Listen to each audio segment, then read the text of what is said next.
Bienvenue à bord du vaisseau Hypersensas.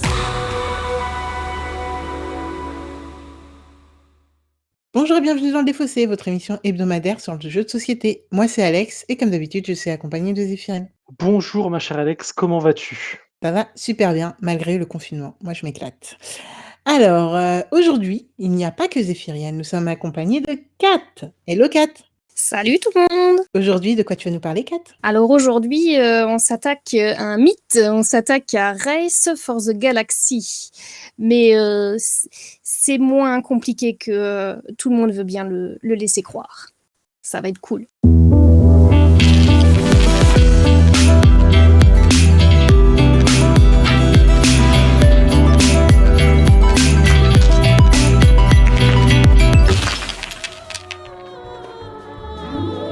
Ok, alors un morceau moins compliqué qu'il n'y paraît, oui, c'est ce qu'on dit. Alors il faut savoir que, oui, je vais commencer par mon anecdote personnelle. Zéphiriel déjà m'a super mal vendu Race for the Galaxy et si vous connaissez l'émission, vous savez que Zéphiriel a eu une première impression assez bizarre de Race for the Galaxy et je pense qu'il va nous raconter ça. Mais du coup, je sais plus exactement comment ça s'est passé, mais c'était sur Twitter où je disais que ah oui, ouais, bah, Race, ça avait été compliqué pour moi à comprendre avec le tuto Steam. Et du coup, là, il y a Kat qui me dit non, mais moi je vais t'apprendre le jeu, c'est pas si compliqué que ça et tout et tout. Et du coup, on s'est fait une session un soir et on a enchaîné 2-3 parties et Kat depuis on joue tous les jours avec Kat et Dédé Tchous de Proxy Jeux. Qui non n'a pas changé de nom malgré ce qu'ils ont essayé de nous faire croire pendant le 1er avril. Et du coup, voilà, depuis c'est un petit peu une drogue. Donc fais attention Zéphiriel. Zéphiriel, Ok. tu veux nous Non mais raconter j'essaye de relate à ça, mais en vrai je ne peux pas parce que moi j'ai passé un très mauvais moment les premières fois que j'ai joué à Race for the Galaxy et j'ai joué genre 7 fois dans la soirée et à chaque partie c'était une souffrance un peu plus grande. Parce que je ne 7 comprenais. fois quand même. Ah Ouais, ouais. en fait, là, pour l'anecdote, on devait faire une partie de jeu de rôle, une soirée jeu de rôle avec des potes. On n'a pas pu pour X ou Y raison, donc on s'est retrouvés à 4 et ils m'ont dit: «Hey, tu veux jouer à Race for the Galaxy?» Je fais: «Ah bah ouais, je connais pas, je veux bien apprendre». «Ah», ils m'ont dit: «Tu as jamais joué?» J'ai dit: «Non». «Ah bah tu vas perdre les 10 premières parties, c'est normal». Et quand j'ai entendu ça, je me suis dit: «Il y a un souci dans ma vie, sûrement, pour qu'on me dise ça». Et en vrai, ça a été, assez dur pendant toute la partie. Je ne comprenais absolument rien à ce que je faisais. Ils m'avaient expliqué les règles, mais sûrement trop rapidement et eux jouaient ultra vite et parfois moi j'étais encore à la phase 2, qu'ils étaient à la phase 5 et j'ai dit: «Les gars, vous allez vraiment trop vite pour moi», c'était impossible, donc très mauvaise expérience.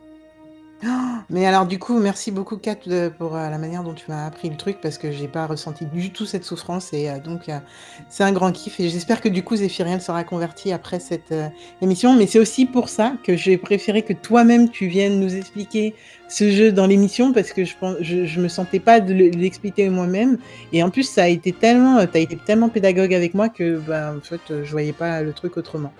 Kat, alors déjà, un petit problème, Kat. Attends, c'est la première fois que tu viens dans l'émission, n'est-ce pas? Yes! Et d'habitude, qu'est-ce qu'on fait? On demande aux nouveaux invités quel genre de joueurs ils sont. Donc je veux bien qu'on fasse ça avant de passer à ton anecdote de comment tu as découvert Race for the Galaxy. Alors, Kate, je sais pas pourquoi je veux le dire à l'anglaise ou à l'américaine.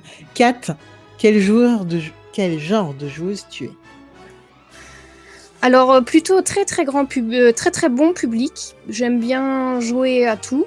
En général, que ce soit des jeux, des petits jeux sympas à jouer en famille le dimanche après-midi. J'aime aussi les gros jeux, même si je gagne pas. Voilà, c'est aussi pas mal de plaisir, voilà, à se remuer un peu les méninges. Il y a une sorte de jeu que j'aime pas trop, c'est tout ce qui est négociation. Donc genre le dilemme du roi, c'est pas pour moi, hein, la hype du moment, très très peu pour moi. Et Écoute, ouais, je te tout comprends. c'est négociation et enchères. Voilà, c'est ce que j'aime pas trop. Tout le reste, franchement, voilà, j'aime bien passer du bon temps autour de un peu tout ce qui se fait, quoi. Dis-nous tout, comment tu as découvert le Race for the Galaxy? Ah, c'est une grande histoire.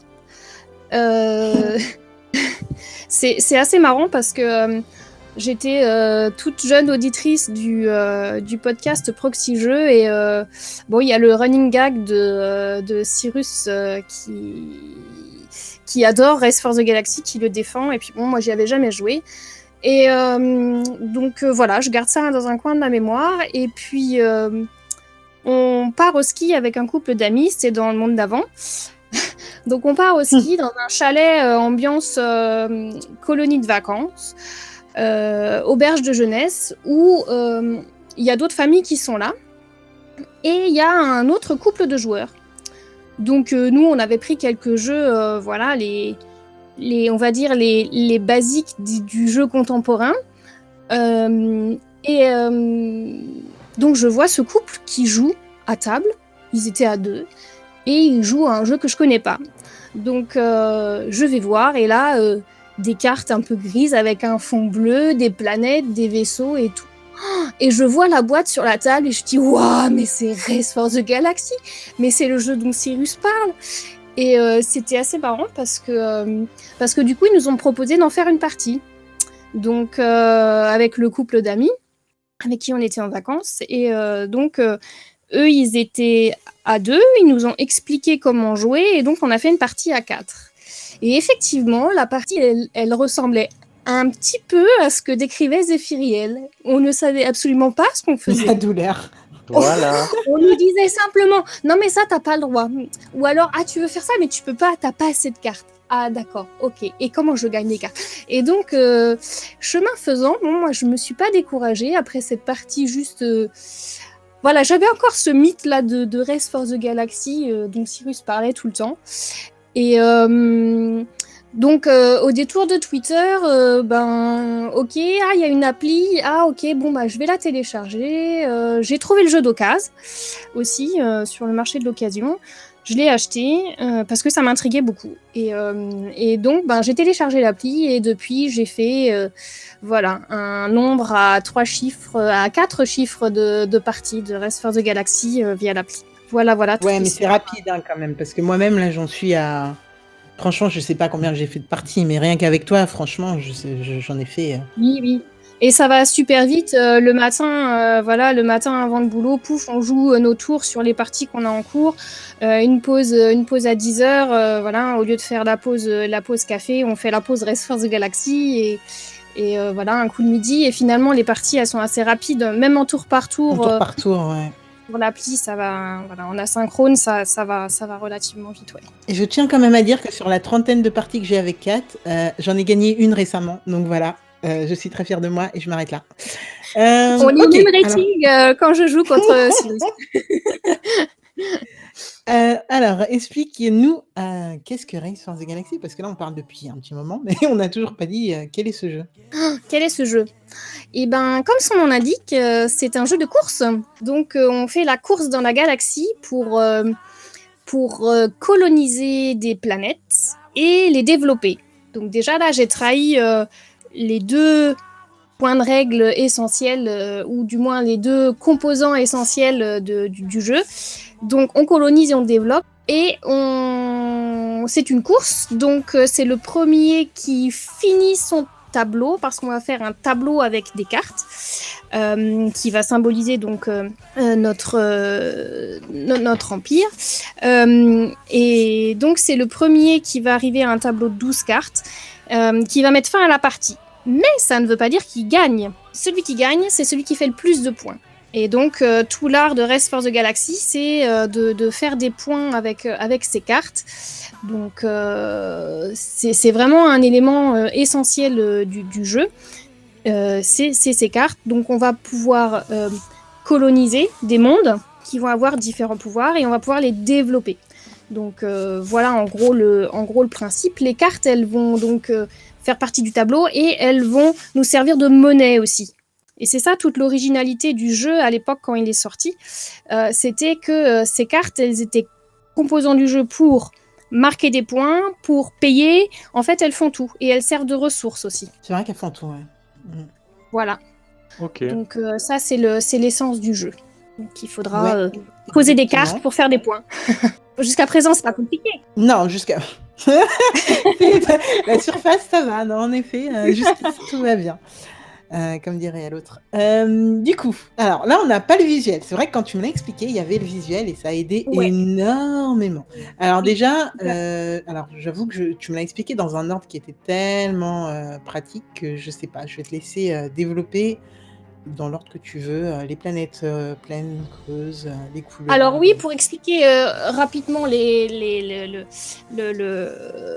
fonctionnement, les règles, on va avoir au départ une main de cartes, de 4 cartes, plus une carte qu'on va déjà poser dans notre tableau. C'est un monde. Donc on aura le choix entre 2 mondes. On va pouvoir le choisir au départ. Donc au départ, on part avec 4 cartes dans sa main, plus un monde déjà posé.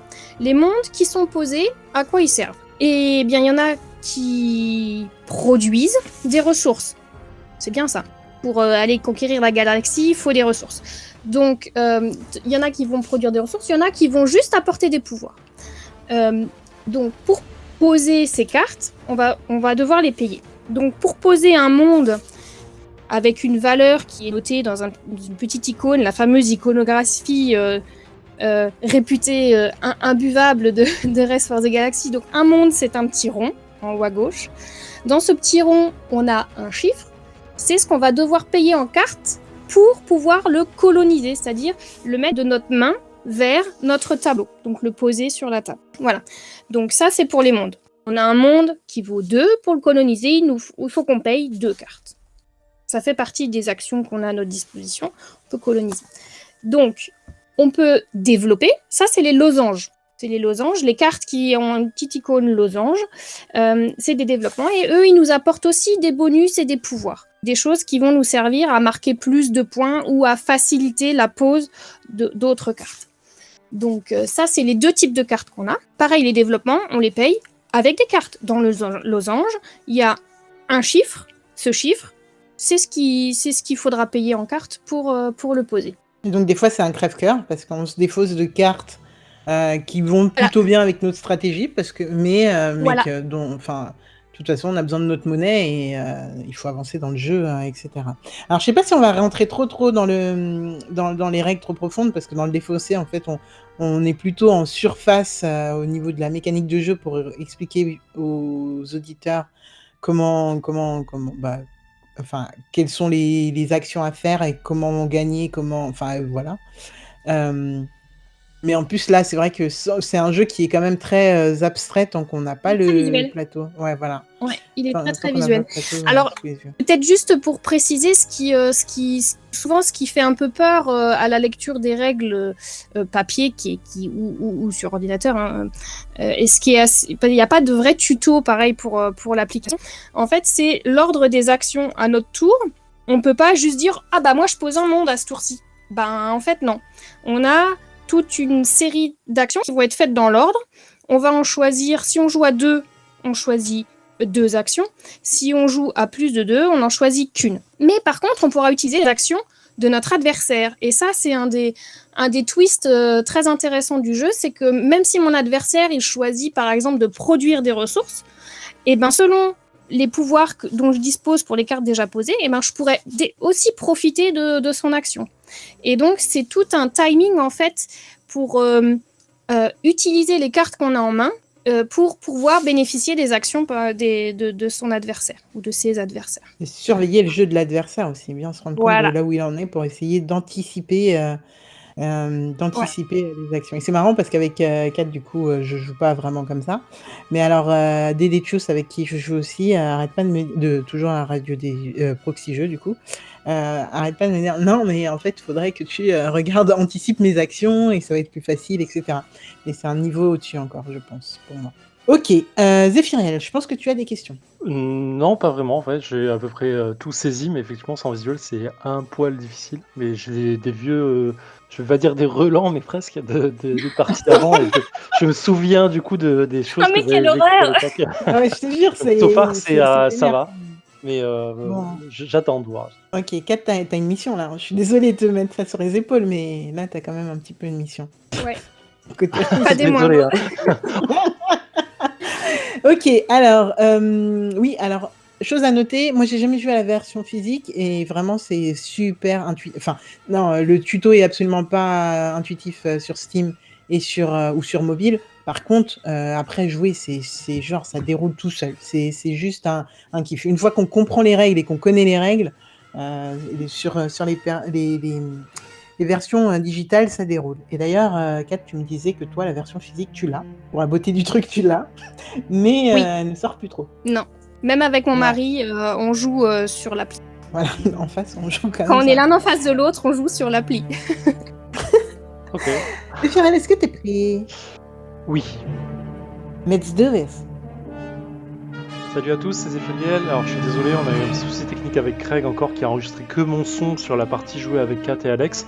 Donc du coup vous allez m'entendre moi parler un peu tout seul. Non, il y a du répondant en face, mais pour le coup je suis tout seul à parler et c'est un peu débile, mais c'est marrant. Bon, voilà, désolé, ça rend pas honneur à la partie, mais le jeu est très bien. Voilà.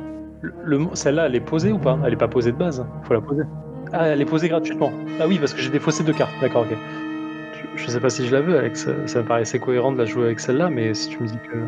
Ah, mais du coup, je savais pas qu'on pouvait pas avoir fait éliminer. Enfin, ce qui paraissait logique d'avoir une limite de carte, parce que sinon, en fait, là, vendre le jaune, ça paraît débile, en fait. Mais j'ai une carte. Alors, j'ai peut-être pas compris. Il y a une carte qui me dit tu défausses 3 ressources pour avoir 3 points. D'accord? Donc, je les double avec l'action consommée, ça me fait 6 points. Et là, l'action consommée de base, j'ai 3 ressources, et quand je vais les vendre, ça va me faire 6 points. Je comprends pas du tout ce qui se passe, en fait. Là. J'ai l'impression de faire une connerie, mais Et nous voilà de retour dans le défaussé après on ne sait pas combien de minutes. Et oui, nous n'avons pas regardé et donc nous ne savons pas combien de minutes nous avons joué. Et quand je dis nous, c'est plutôt Zeph et Kat à Race for the Galaxy. Alors, Kat, je reviens vers toi après, mais on va voir Zeph. Vas-y, lâche-toi, dis-nous ce que tu as pensé de cette partie. Alors, déjà, Kat, merci parce que t'es assez pédagogue, mine de rien, et avec écran interposé, en ne voyant pas ce que j'ai sous la main et tout le reste, donc ça reste, je trouve que t'as fait un boulot assez monstre pour essayer de m'expliquer ce jeu et avec une partie de réussite, hein. Je veux pas dire que j'ai tout compris encore comment j'ai joué, malgré ma victoire écrasante, mais du coup, je veux pas. Ça, c'est dit. Ça, c'est fait. Ok, next. Mais voilà, alors, pour replacer le contexte, on a fait un 1v1 avec Kat. Alex était en train de regarder mon écran et me donner de larges conseils sur ce que je devais faire et comment je devrais essayer de gagner des points. J'ai quand même eu ma part de réflexion et de jeu quand même. Hein. Tu m'as pas tout donné, Alex, mais une grande partie quand même. Non, hein, clairement, il y a plein de choses que je voyais pas et que toi tu voyais, quoi, clairement. Ouais, mais bon, il y a plein de tout le début, je l'aurais jamais fait si tu me conseillais pas. Bref, ceci étant dit, non, alors j'ai pas un souvenir aussi dégueulasse que la première fois, donc ça reste une expérience assez positive, je vais le dire. Je comprends beaucoup mieux aujourd'hui la profondeur de jeu qu'il y a sur ce jeu et je pense que c'est presque affolant parce qu'il y a j'imagine même pas toutes les combos qu'on peut faire en fait à chaque tour. Enfin, à chaque partie, le type de combo qu'on peut sortir, sachant que tout est hasardeux du draft, enfin du tirage de cartes au reste. Et du coup, non, c'est très positif. J'ai encore un peu de mal. J'avoue que je suis pas très chaud pour. Là, on me propose une deuxième, je dirais pas oui. Là, je dis ouais, non, en fait, ça va. Je pense que j'ai besoin de process un peu le truc. C'est quand même ultra aride visuellement. Hein. Faut pas, enfin, c'est. Et je suis gentil en disant aride, je pense. La lisibilité des cartes, dans le sens iconographie, c'est pas très joli. C'est pas très agréable. C'est même parfois un peu casse-pied. Il y a encore plein de symboles que je comprends pas, que je vois en fait et je comprends pas. Et je pense qu'il y a plein de trucs que j'ai pas encore vu et qui me feront encore mal au cerveau quand je les verrai. Mais je comprends le pourquoi du comment en fait. Je comprends pourquoi le jeu a besoin d'autant d'iconographie et que quand on l'a bien en tête, j'imagine bien pourquoi on peut arriver à tout lire tranquillement et avancer très rapidement. Mais ouais, heureusement qu'on joue sur Steam, qui a des rappels de toutes les iconos à chaque fois que tu cliques dessus sur les cartes, parce que le jeu en vrai, et je pense que c'est ça qui fait vraiment la mauvaise expérience que j'ai du jeu, c'est de dire, si tu as juste les cartes et que des iconos et que tu es obligé de te rapporter à 10 000 cartes, c'est que le jeu est vraiment pas 1000 fois la règle de jeu avec des gens qui jouent très bien à côté de toi, je pense que du coup, effectivement, c'est un coup à péter un câble et à pas aimer du tout le jeu et je pense que c'est ça qui me ressort, de l'histoire. Donc je serais très chaud pour y rejouer, je pense, mais pas tout de suite. Genre là, faut vraiment calmer le truc. Mais ouais, je comprends complètement la profondeur et je comprends pourquoi on puisse aimer autant ce jeu, et qu'il fonctionne aussi bien. Mais c'est marrant ce que tu dis parce que après la partie d'initiation de Kat, en fait, je lui ai dit ouais, je reviens, je y rejouerai. Et je sais que j'ai mis, mais genre, j'ai mis peut-être, bon, peut-être que j'exagère en disant une semaine, mais j'ai mis vraiment plusieurs jours à y retourner de moi-même. Et l'addiction est venue très très très rapidement, mais c'est vrai que sur le coup, il faut quand même tout digérer. Et quand même, tu es en train de parler de rejouabilité, de combos, etc.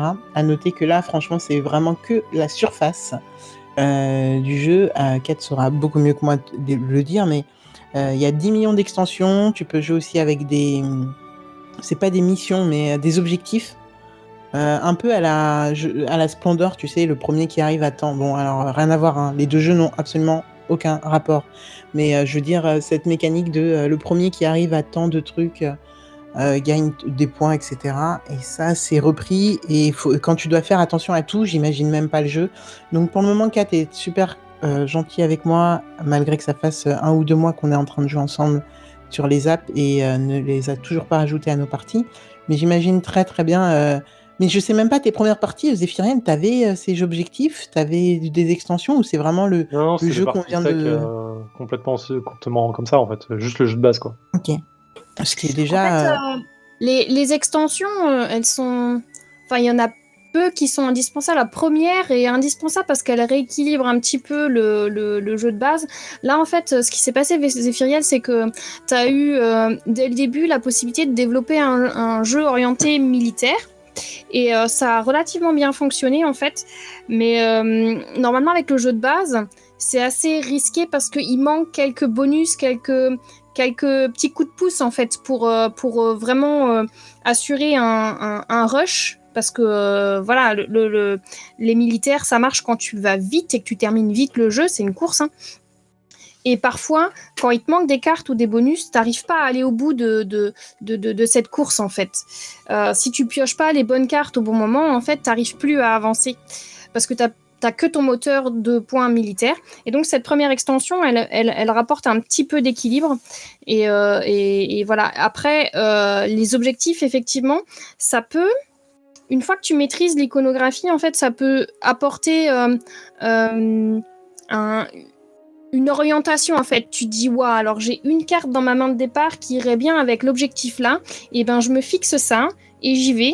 Et je marque les points là. Et du coup, ça oriente ton jeu peut-être plus facilement que le jeu de base, où en fait, quand t'as ta main de départ, tu te dis « Waouh, mais qu'est-ce que je vais faire ?»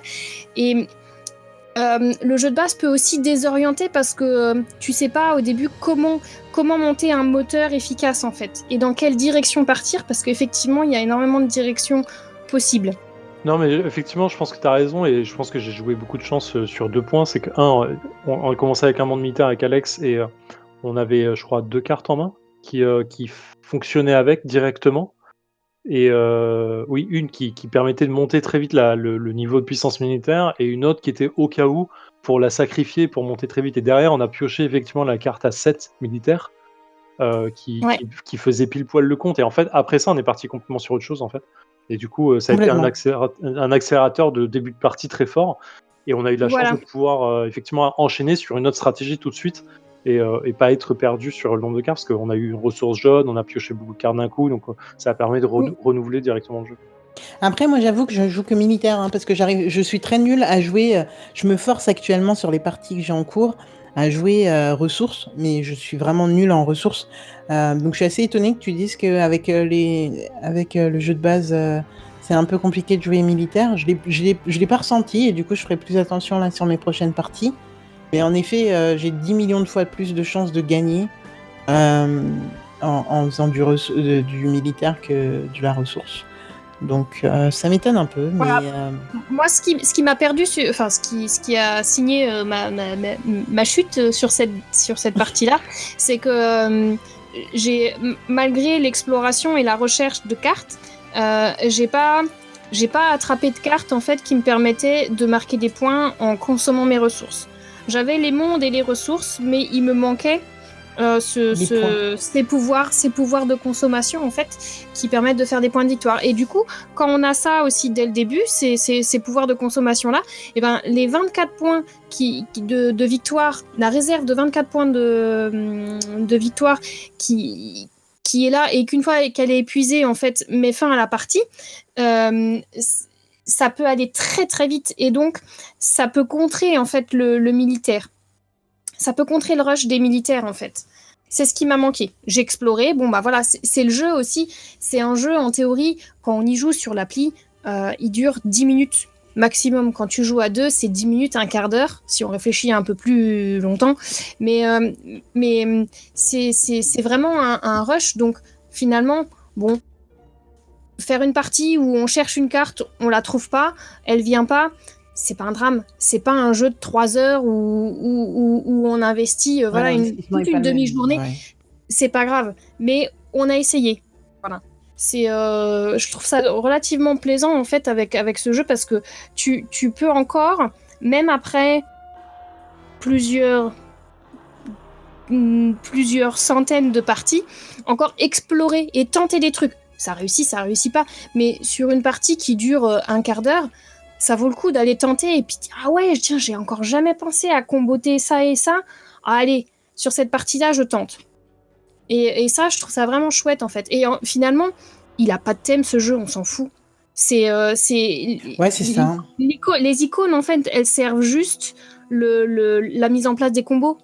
Il faut vraiment pas attendre quelque chose de thématique en fait. Ah bah, il faut vraiment y aller pour tenter des trucs. Voilà, faut y aller pour tenter des trucs, faire des combos, ça marche pas, c'est pas grave, on essaye quoi. C'est vraiment le plaisir de tenter, voilà, d'essayer, Bah ouais, parce que ça m'a étonné un peu que d'être inventif, de s'adapter à ce que l'adversaire lui aussi il pioche et à son jeu, voilà.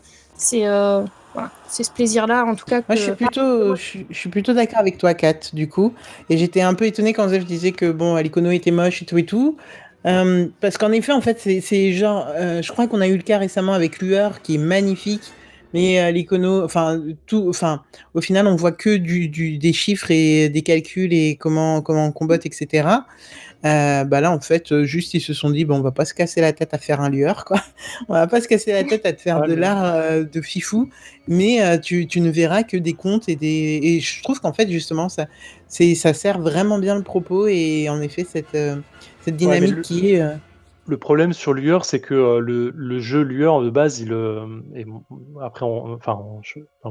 jeu Lueur de base, en fait, il gère beaucoup sur le visuel de base. C'est ce qui. Oui, non, la communication, elle est énorme dessus, et du coup, l'icono, elle vient à contre-pied par rapport à ça, à mon sens. Non, mais c'était mon exemple parce que c'est l'un de nos jeux les plus récents, tu vois. Oui, bien sûr. Non, mais sur Race, c'est pas tant l'icono qui est pas belle, c'est juste l'icono qui est incompréhensible. C'est juste ça, en fait. Ah, je suis pas d'accord du tout. Je trouve que pour du novice, je pense que tu mets beaucoup de parties à te rendre compte que, ok, cette carte-là, ça fait quoi déjà? Oui, ok, quand elle est cerclée comme ça veut dire ça. Quand elle est cerclée à l'intérieur, ça veut dire ça. Quand elle est colorée mais pas cerclée, ça veut dire ça. Et en fait, t'as tellement de cas sur le même type d'icono. Et des iconos, t'en as 12, quoi, genre, tu vois, et si elle est déclinée en peut-être 5 ou 6 fois le truc, ça fait beaucoup d'iconos pour pas grand-chose, pas pour pas grand-chose, mais ça fait beaucoup d'iconographie à retenir et à comprendre. C'est ça, en fait, que je reproche, c'est même pas un reproche, et je l'ai dit, je comprends pourquoi t'as besoin d'aller aussi loin dans les détails de l'iconographie, parce que le jeu ne joue que sur ça, comme disait Kat, le thème, on s'en fout complètement. Mais à côté de ça, les visuels des cartes, elles sont pas dégueulasses non plus, hein, genre elles sont très bien, mais elles ne servent à rien parce qu'on n'a aucun. Je me souviens de 2 visuels sur les 52 cartes que j'ai vu passer, quoi. Mais écoute, je sais pas combien de parties, je me rappelle d'aucun visuel, hein, très honnêtement. Mais voilà. Mais effectivement, après, je comprends cette idée c'est un jeu qui se joue rapidement et je le ressens complètement dans la façon de jouer. Mais effectivement, ça demande beaucoup de parties pour arriver à te faire des parties de 10-15 minutes facilement, quoi, je pense.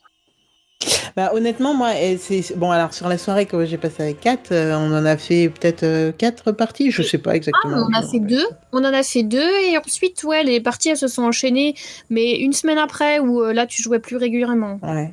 Mm.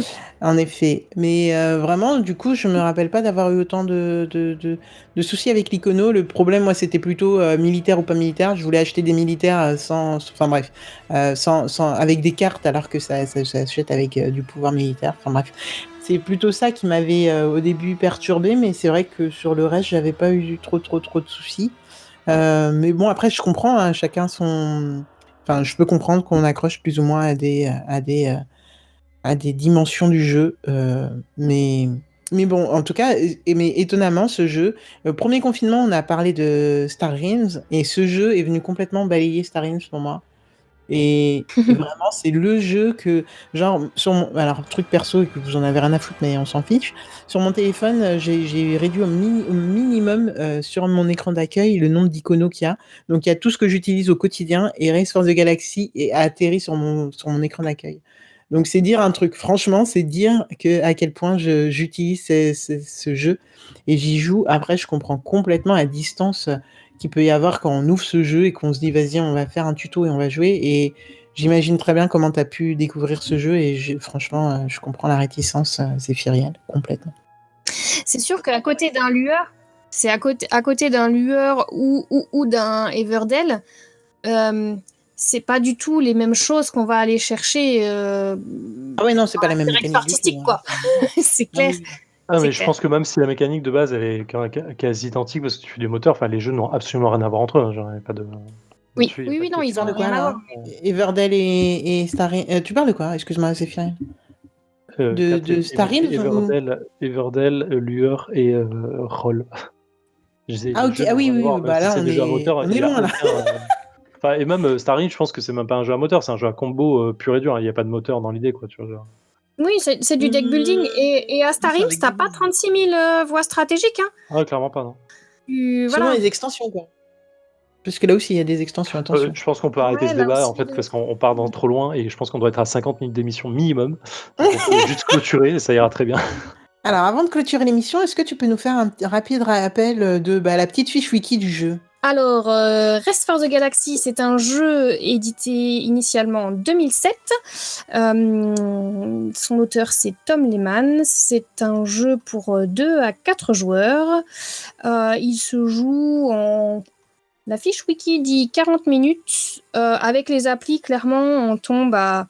Allez, un quart d'heure. Et donc, à l'origine, il coûtait 25 €. La nouvelle édition est un petit peu plus chère. Par contre, j'ai pas le prix de la nouvelle édition. Donc, si vous l'avez... Zef, tu te rappelles sur Steam combien il coûtait? 7,99 € de mémoire. Ok, et je sais plus sur mobile, mais on doit être dans ces eaux-là, j'imagine. Je me rappelle plus. Et 39 € pour le jeu physique. Donc voilà, vous savez tout.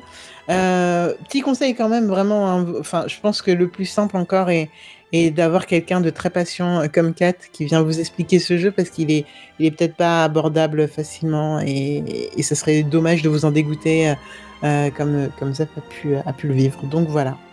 Kat qu'on appelle Kat, mais en fait qu'on retrouve sur Twitter au nom de Catpion3, 3 en chiffres. Cat, C-A-T, P-I-O-N, 2 D-E et 3.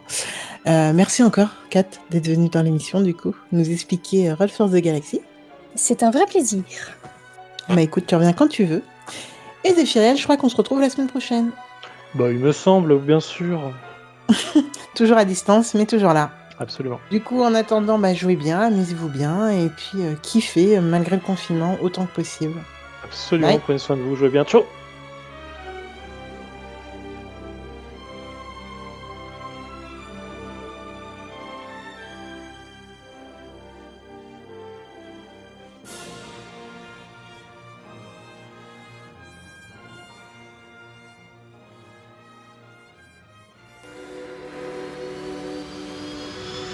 Fin de transmission.